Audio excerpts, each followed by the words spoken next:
I want to speak very briefly about why I think this is so important.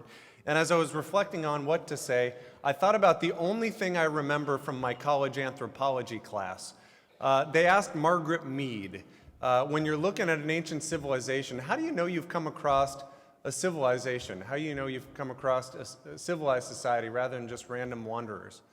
Was it some tool or instrument or article of clothing? And her response was very interesting. She said, you know you've come across a civilized society when you find a healed femur bone, a thigh bone.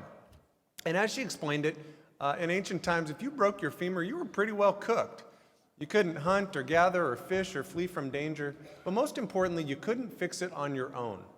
You actually had to have someone care enough about you to help you heal.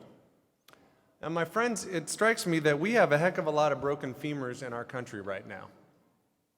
And it's the people in this room and the folks that you work with all throughout this country that have gone to work on healing them.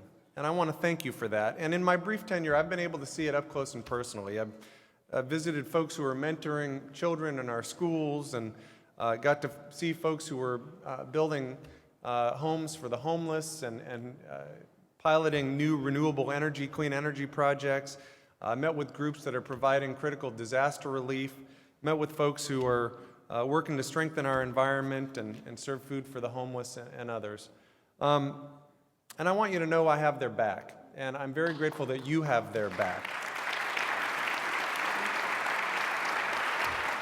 So let me just conclude by saying thank you to each of you for giving so much to these wonderful programs, for giving your expertise and your skill and your resources.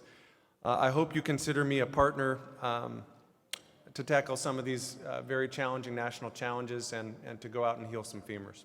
Thanks so much.